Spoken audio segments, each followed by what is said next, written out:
You're strapped into a seat smaller than your bathtub, 3 days from home, when you finally unclip yourself and float to the window. It's December 24th, 1968.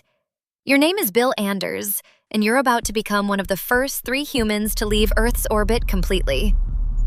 Outside the tiny window, the moon's gray, cratered surface scrolls beneath you, close enough to touch. You're focused on it, cataloging craters for the camera, ticking off your checklist. Then you glance up, past the lunar horizon, and your breath catches in your throat. There it is. Earth. Rising over the moon like nothing you've ever rehearsed for. Here's what nobody told you in training. You thought this mission was about the moon. Every simulation, every briefing, every waking hour for the past months has been about lunar orbits, landing sites, rock samples. The moon was the destination. But in this moment, floating in a metal can 250,000 miles from home, you realize the real discovery isn't down there in the gray dust. It's behind you. It's the blue marble you left 3 days ago, the one you've spent your whole life standing on without ever truly seeing it. You fumble for the camera. Your crewmates, Frank Borman and Jim Lovell, are just as stunned. Borman is piloting, trying to keep the spacecraft steady, half joking that you shouldn't be taking pictures, that it's not on the flight plan. But you don't care. You load color film, hands clumsy in the bulky gloves, and you press the shutter. Earth hangs there against the blackness, half in shadow, swirled with white clouds, a fragile blue and white sphere over a dead gray horizon. You hold your hand up to the window without thinking, and your thumb completely covers it.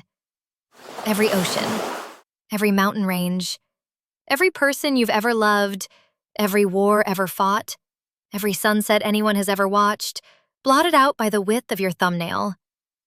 This is Apollo 8, and you are 240,000 miles from home, 3 months before anyone walks on the moon. The mission almost didn't happen this way. NASA had planned a more cautious test flight in Earth orbit, but in the summer of 1968, intelligence suggested the Soviet Union was preparing to send a crewed spacecraft around the moon first.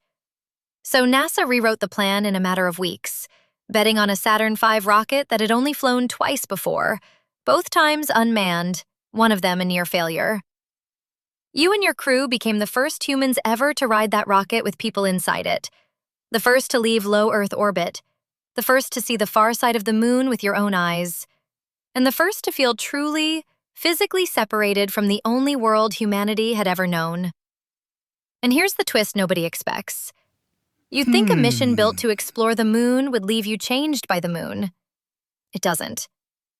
The lunar surface, up close, turns out to be exactly what the photos showed. Gray, cratered, lifeless, monotonous after the first few orbits. What changes you is turning around. It's the contrast. Against that dead, ashen landscape, Earth looks almost impossibly alive, fragile in a way you never felt while standing on it. You realize the horizon you grew up under, the one that always seemed to curve gently away no matter how far you traveled, was never the edge of anything. It was the edge of everything you'd ever known, and from here, you can see all of it at once, with room to spare.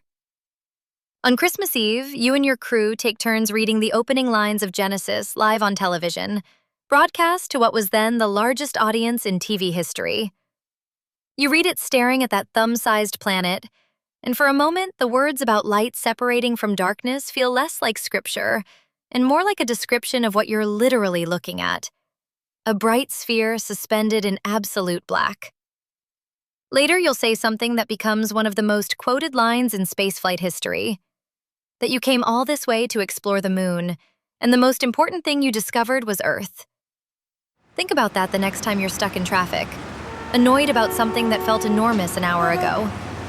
Somewhere above you right now, astronauts on the International Space Station are looking down at the same planet, watching sunrises every 90 minutes, watching the lights of cities flicker on at dusk with no visible borders between them. From up there, the line on a map that separates your country from the next one doesn't exist. The argument you had this morning doesn't exist. From up there, there's just one fragile, blue, cloud-streaked rock, and everyone you've ever known is on it. So here you are again, hand pressed to the cold glass of the window, Earth shrunk down to the size of your thumbnail, the whole of human history hidden behind one knuckle. If you could block out the entire world with your thumb, what would you actually choose to fight for down there?